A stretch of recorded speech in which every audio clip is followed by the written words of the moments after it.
My name's Simon. For the most part, my life is totally normal. I have a family that I actually like, and there's my friends. We do everything friends do. We drink way too much iced coffee while gorging on carbs. So, I'm just like you, except I have one huge-ass secret. Welcome back to Bandwagon Fans. I'm Jeff, and tonight I am joined by a real good friend of mine, Scott Grisell. Grisell. We're such good friends. I should have checked with that We're before. such good friends, yeah. Jeffrey.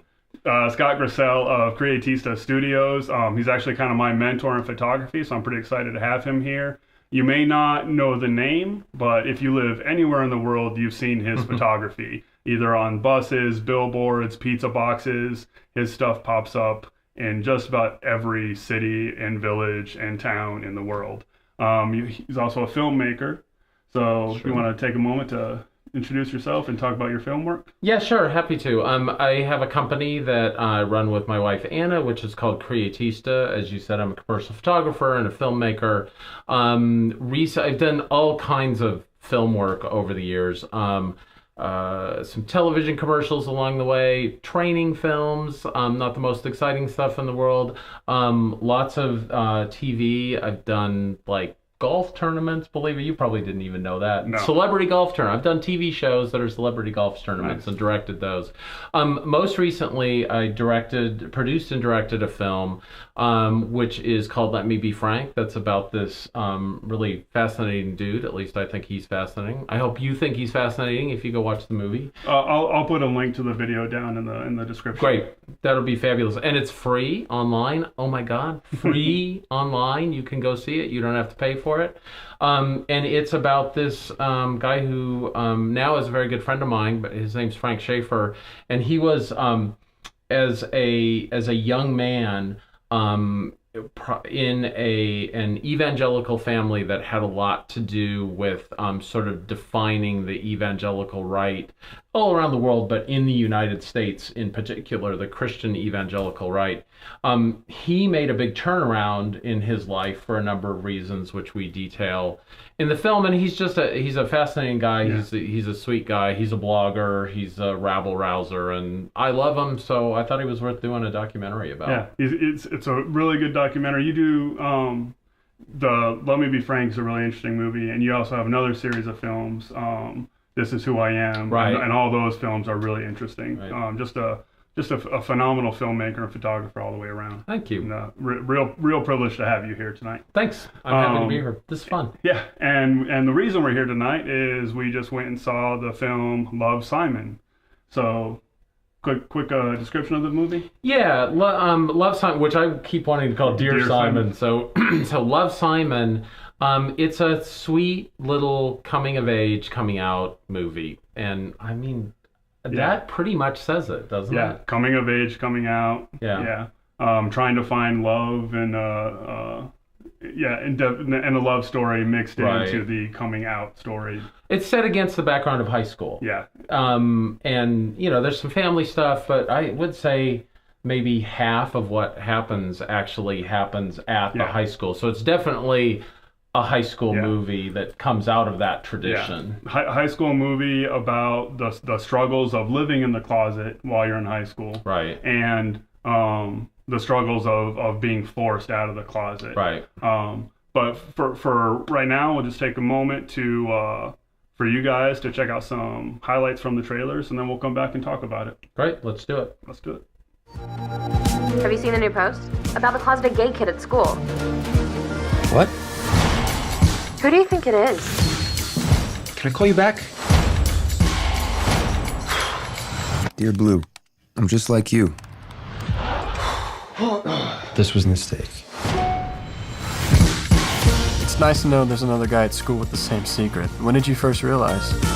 It was a bunch of little things, like my first girlfriend. I think I'm falling in love with you. Wow, thank you. Be right back. Wasn't my proudest moment. Sometimes I think I'm destined to care so much about one person it nearly kills me. Me too. I'm done living in a world where I don't get to be who I am. I deserve a great love story. And I want someone to share it with. But to find any way to your wild heart. you ever been in love? I think so. These last few years, it's almost like I could feel you holding your breath. I'm supposed to be the one that decides when and where and who knows. That's supposed to be my thing. Disclaimer. This is about to get romantic as F. So that was some highlights from the trailer. So this is Love, Simon, directed by Greg Berlanti. I'm not too familiar with the name or his work. A lot of some newcomers in this movie. Nick Robinson plays the titular Simon, and he's got his cast of friends. Catherine Lansford plays Leah, his best friend. Alexandra Shipp played Abby, a newcomer to the school. And then you have Jennifer Garner as Simon's mom and John Duhamel as Simon's dad. And then a couple other people in the movie. Logan Miller plays Martin, kind of the protagonist of the film. And then Kenyon Lunsdale is also another student in the movie. Overall impressions of the movie. Yeah, and I want to say too, one other person that stands out oddly in the movie is Tony Hale, who was Buster Bluth in Arrested Development. Yeah. And it feels a little shoehorned in. We might talk about that later. Well, yeah, he's there for laughs. Yeah, well, we can talk about his performances in the non-spoiler. That's fine. Right. But yeah, I forgot about him. Right. So overall impressions of the movie. I think that there are movies that you remember and there are movies that you forget. Yeah. And this movie is really sweet. But it's imminently forgettable, I think, and maybe imminently forgettable for an adult. I don't think the 13-year-old girls behind us are going to forget this movie anytime soon. No. I think that's true. I think that this is, could you say this is a movie that knows its audience? Yes, absolutely. So the audience for this movie, who is the audience for Love, Simon? Oh, it's got to be girls between the age of 8 and 13, maybe 16, 15, 16. Yeah. This is definitely an adolescent. It's definitely an adult, which is interesting because it does center on a boy, and I don't think that there's no spoiler in saying that it's a coming out. Right. That's established really early in the film. And it's in the trailers. It's in the trailers. Yeah. So this idea that it's sort of about a male perspective in a lot of ways, but I mean, who was in the theater when we were in the theater today? Mostly young, mostly like early teenage girls, and one random really old guy, and we both really wanted to ask this guy why he was there, or if he even enjoyed it, or maybe he got lost on the way to Black Panther or something. I don't know. That's what I was thinking, is that there was some other movie that he thought this was, because he did look like really out of place. Yeah, but we probably did too. Right. So yeah. Well, when we were walking in, I thought everybody's wondering, oh, that's the nice old couple watching the movie, but they did think we were those like sweet gay uncles that were just we're just there in support. Yeah, so. But that's not right. But so for me, this movie almost lost me the first act. And we'll talk specifically some of the issues I have with the first act. But by the third act, I got a touch of the feels. I got a little choked up. It was, I like to say that whatever the art medium is, the purpose of art is either to entertain people or to educate people about the human experience or about something. The first half of this movie, it was trying too hard to be entertaining, and it failed miserably. Right. Once it got to the point of educating people about the human experience, I was on board. Yeah, I can see that. Watching the trailer going into this movie, one of the concerns I had was that it was dated. I personally didn't realize that coming out was still an issue. It seems like it's so commonplace for me, and gays are so accepted, that it didn't occur to me that teenage gays are actually, still would have difficulty coming out. Yeah. So once I realized that, oh no, this actually is an issue. Again, I was able to start relating to the movie. And it probably speaks to why there's a movie like this in the first place, right? If if you feel in some way that it's no longer an issue, and yet it still is, and it's not an issue just because the movie says it's an issue, but it's a real issue in people's lives.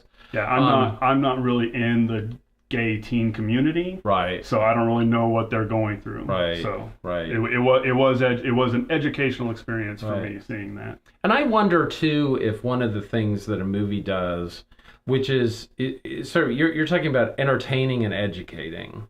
There's maybe a third thing that is a synthesis of those, which is taking us through an experience. Yeah. Which is not specifically educational and it's not specifically entertaining. It's kind of this experiential arc. And I think maybe one of the things, because there's an inner narrative that happens in two different ways. One of it is it's just the old style film inner narrative where you hear what he's thinking. Right. Right. And then there's also this inner narrative in this series of emails that are going back and forth between him and kind of a mysterious very person. You've got mail. Yeah, it's very You've got mail. And he's always looking on his phone.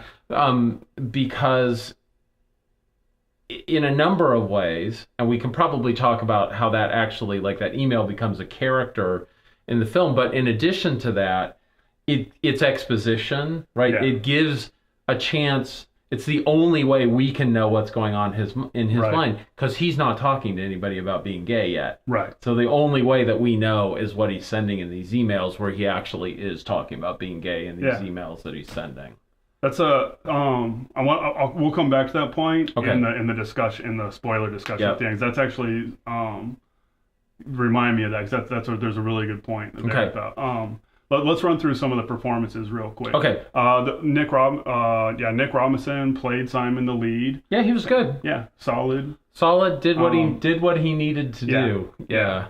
The standout, I think we both agree on who the standout was, and that was Alexandra Shipp, who played the newcomer to the school, Abby. Right. I think we both agreed on that.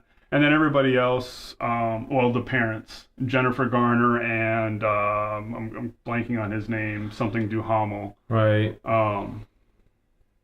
John Duhamel. There you go. Yeah. Couldn't think of the name John, could you? No. And he was a perfect John. Yeah. Probably one of the issues I had in the beginning of the movie was, and we both mentioned this in the theater, it felt like an alien had come down and was making a movie about what he saw people doing. Right.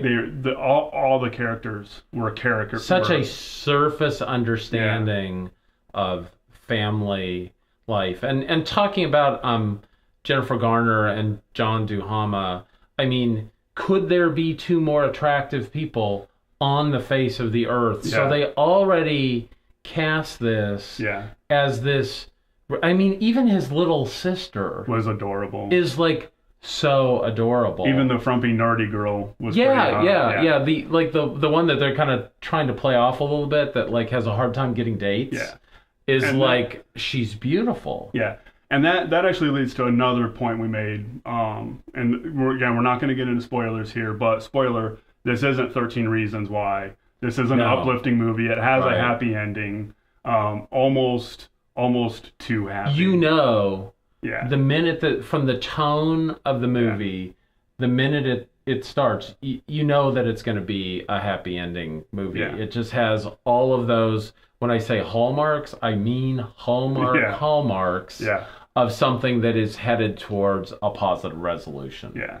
Yeah. And I forgot what I was actually going to say, but definitely, you're right. You knew it was going to be driving to that happy ending. Well, you said it's not 13 Reasons Why, so it's probably, at least in some ways, not an accurate representation of what I mean. It's a representation of what could happen if somebody came out on the TV show Glee. Right. Yeah. And they did a musical number about it. Yeah. Right. it was yeah, especially in the beginning, it was a little too saccharine and too inconsequential. Anyways, so I think overall generally positive. We're not, the target audience is not for middle-aged men, but I do think anybody, if you dig a little bit past the surface, there is a lesson for everybody. And the overall message of the movie is, and Jennifer Garner's character says this, you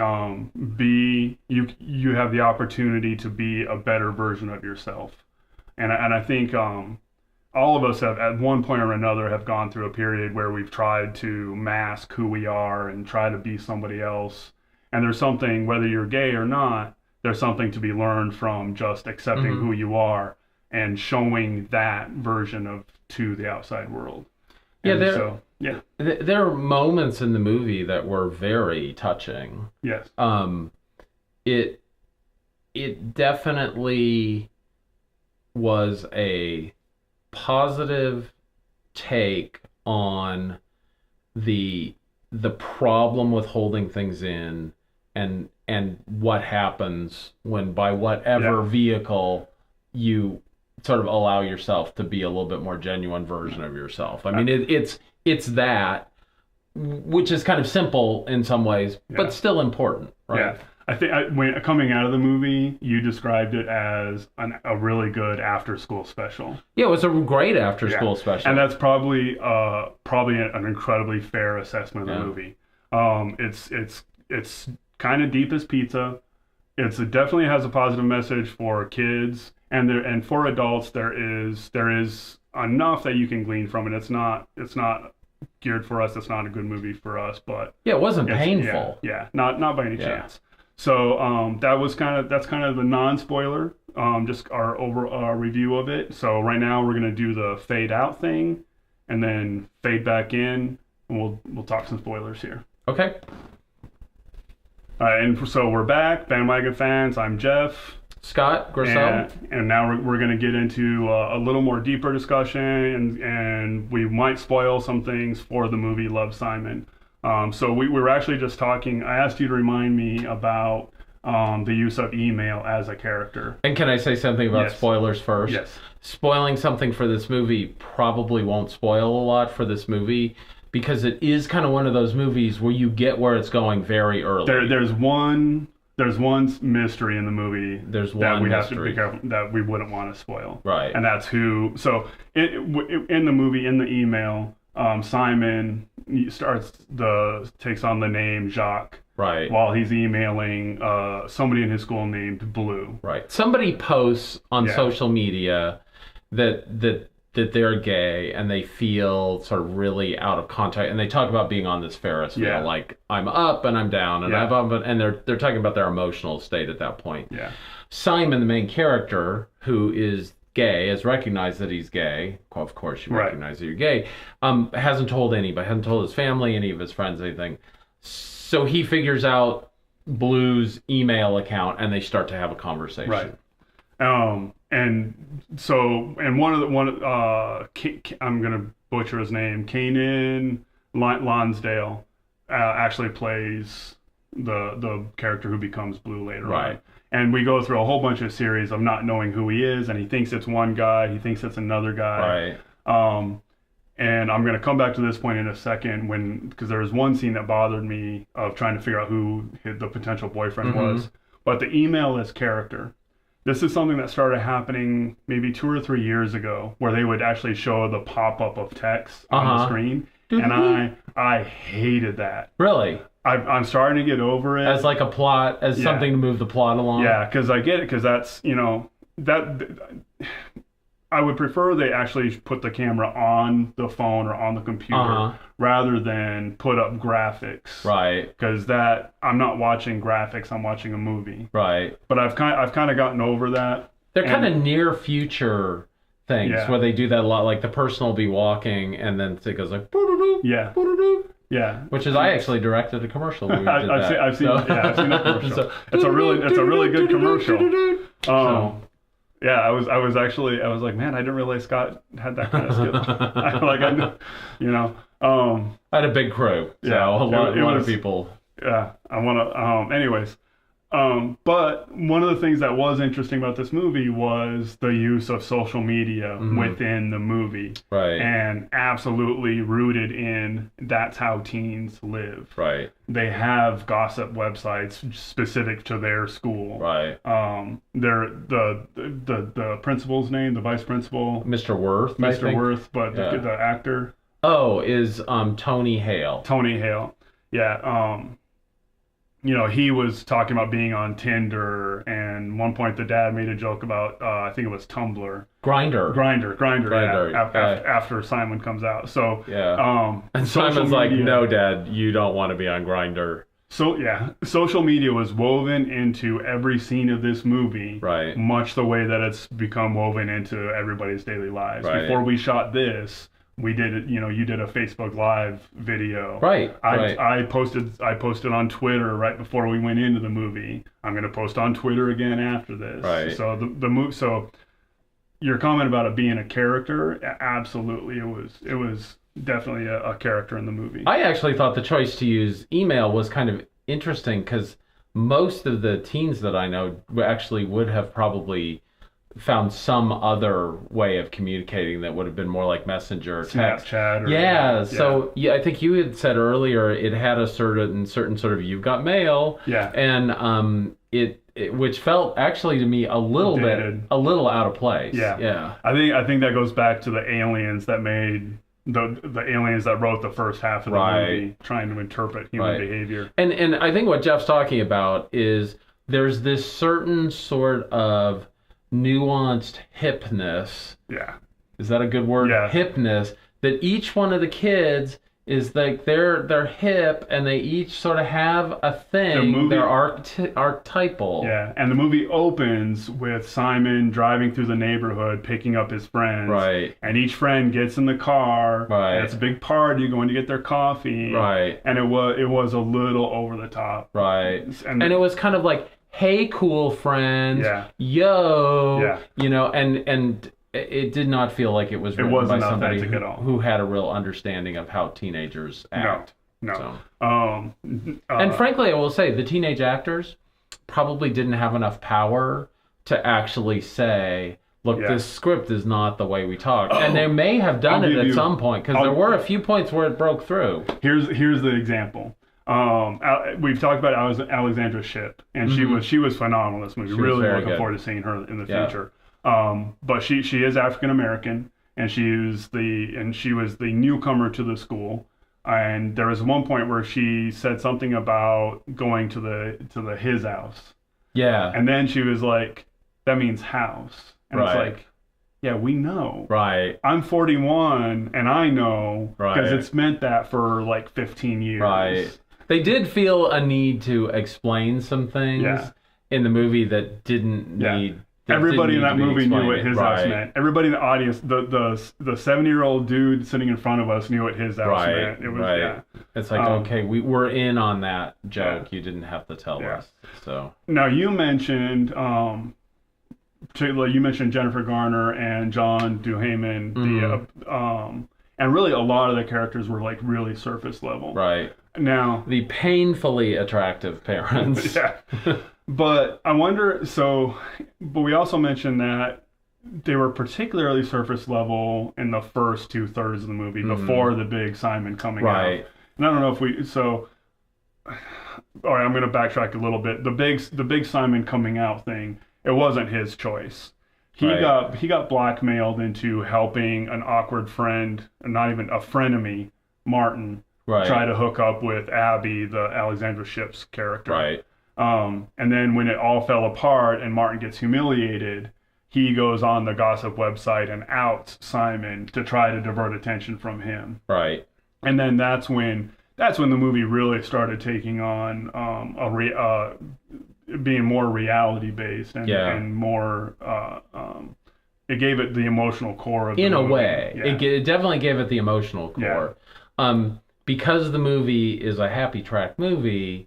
What didn't happen is that Martin didn't commit suicide, which is actually what happens sometimes in these situations. And you know that things are going to get glossed over. And, there are basically two bullies at the school Yeah. that end up kind of bullying him, but they get their comeuppance, and like in real life, I don't know that they get their comeuppance all the time. So some of that felt a little. I know we're talking about the parents, and we'll get back to the parents, but some of that felt a little. But this is a worthy discussion.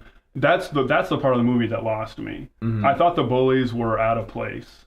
I don't think in that school, which seemed like a pretty progressive school, and the student body was pretty progressive, right? That those bullies would feel comfortable enough to do what they did, as overt as it was. Yeah. I mean, I think the bullying would be much more subtle, right? In reality, in at least in the world of that school that they created, there was a cross-dresser who was perfectly accepted by everybody, other than these two bullies, right? The school faculty was ridiculously open with their students, talking about their dating life, and so some of the and that's where I don't really understand the dilemma of somebody coming out. I'm looking at that at the school that they presented. I'm like, people could have come out and been just fine. But anyways. We can't inhabit that. I mean, I don't know. I can only speak for myself. I mean, I can't inhabit that.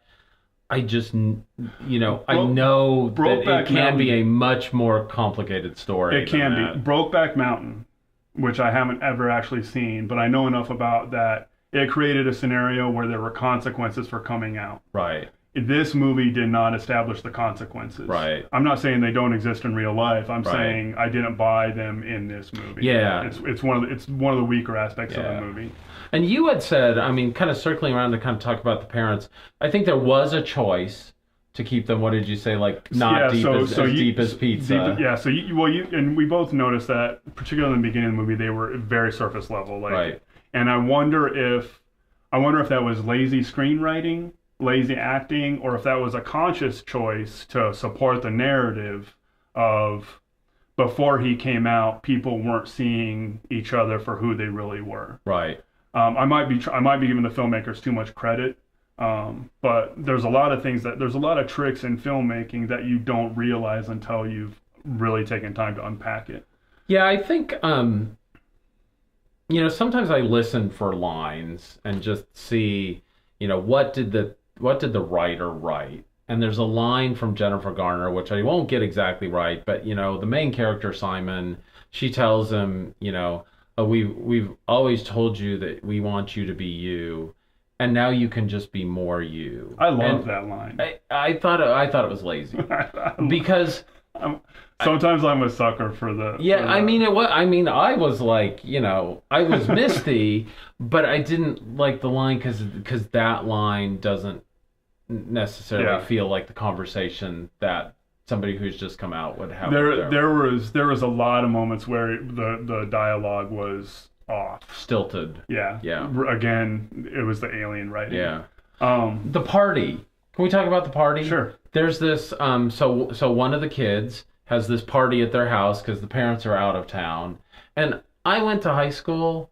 And I went to parties in people's houses where this party looked like it was staged by a Hollywood professional party thrower. I'm talking like what you typically see in college movies, right? Like our friend Animal House, PCU, right? Yeah. If you go back to the 80s, though, there were, 16 Candles had those kind of high school parties as well. But they weren't real then either. Yeah. In terms of, I mean, he would never have cleaned it. I mean, it was like risky business times 10 in this house.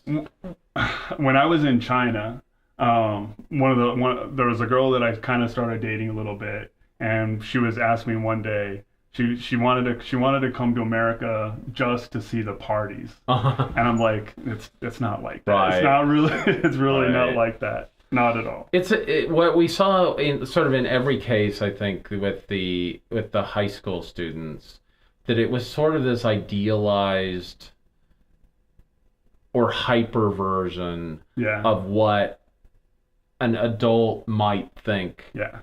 It is, and maybe what would appeal to a 13-year-old girl who hasn't had a chance to go to one of those parties yet. Yeah. And that looks like so much fun. I wanted to go to that party. Yeah. I mean, it looked like they were having a great time. Yeah. So. So there's a couple scenes in the movie that I had an issue with. One we alluded to earlier, where Simon doesn't know who Blue is, and he's kind of looking around the school at different people to see who they might be. I know where you're going with this. Now we've commented, everybody in this cast is amazing, is beautiful. Right. The men, the women, the kids, the old people, everybody's beautiful, except he's looking around at people that might be Simon, and it does the you're ugly, right? And you literally see him physically cringe, right? And in a movie where everything turns out okay and everybody's happy, if you're beautiful, yeah, because the guy he ends up with is as good looking as he is. Oh, more though. Yeah. Okay, they might have to throw down. Yeah, so. that was a good looking dude. That's the Keenan Lonsdale. Right.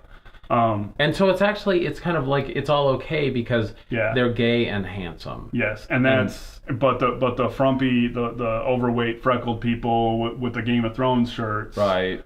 Man, it would have been a completely different movie.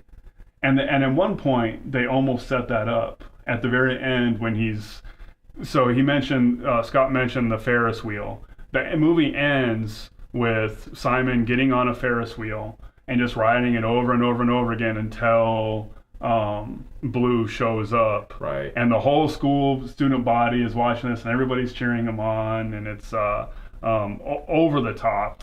Yeah. But I'm with it. At this point, I'm bought into the narrative. It's a Hallmark moment in that it wouldn't happen in real life, but you kind of go with it and say, oh, okay, everybody in the school now loves Martin. Yeah. So not Martin, and Simon. And Martin is the guy everybody hates. Everybody hates Martin. But he runs up, and for a moment you think, oh, they're not actually gonna let Martin be Blue, and it wasn't. It was a fake out. Right. Blue is probably the most handsome person in the cast. Right.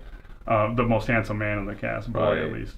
But the nerdy, ugly people get dumped on like in every other movie. Right. And let us even say the nerdy, only moderately attracted people are like so far down on this that it's like I was thinking that if the tables were turned and you did a movie about a guy who was emailing with a girl and he didn't know who she was, high school, and she somehow and he's trying to figure, and he's walking down the hall and he's looking at the girl in the Game of Thrones shirt and he's like, ew.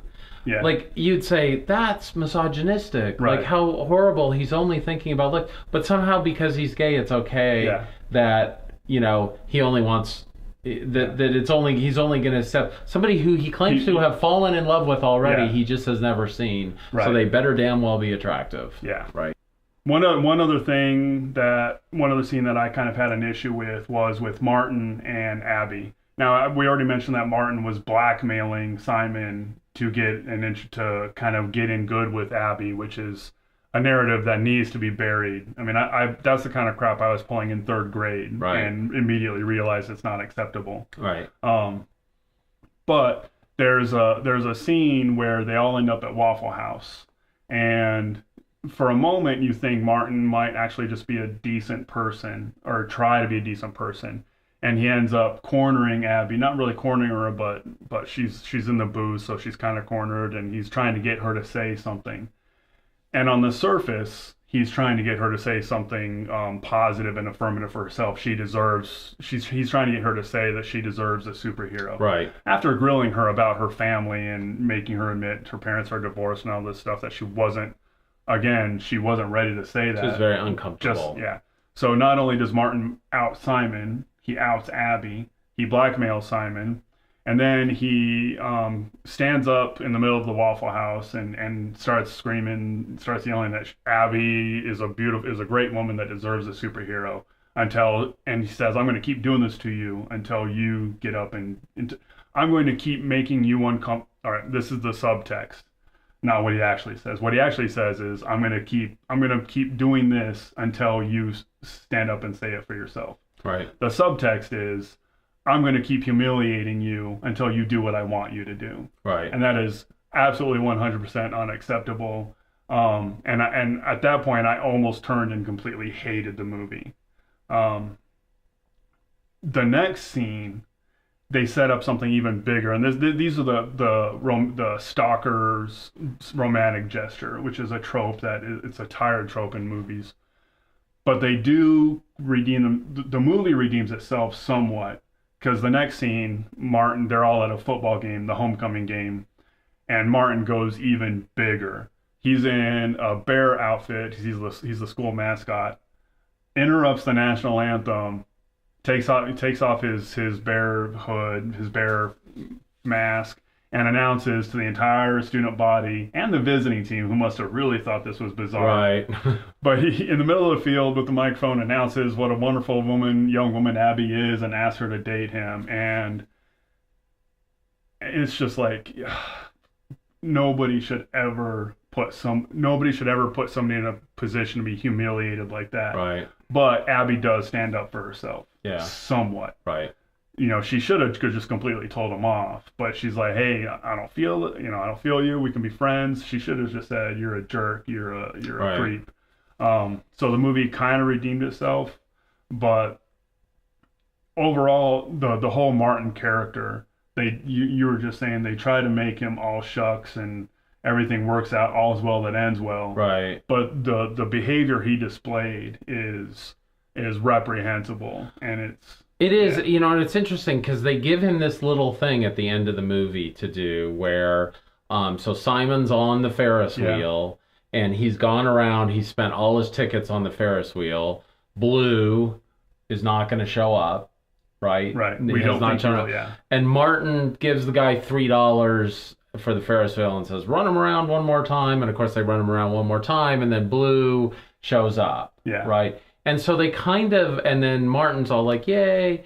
And so they give him like this sort of simple, dumb, sappy kind of gesture, and everything's fine. Yeah. Like what he did. All is forgiven. Blackmail, outing people, humiliating people. Right. All is forgiven. Right. Yeah.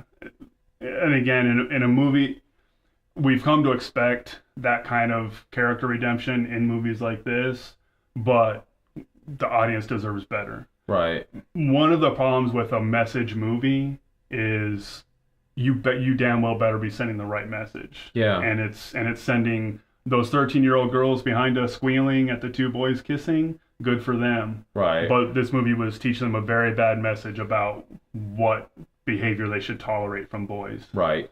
Yeah, I think that's right. Yeah. So I think we've kind of beat this movie to a dead horse or something. Will you remember it in the morning? I will, because I got to edit this video. So yeah, I may not remember this 6 months to a year from now. Yeah. I might, but you never know. But your 13-year-old daughter will love it, and it's a pretty good message, and you can talk to her about Martin and just tell him what a cat he is, and that in real life he shouldn't do that, and some of the real, like what really happens when you bully people. Yeah. Yeah. Yeah. A little too saccharine. Some of the messaging got missed, but overall,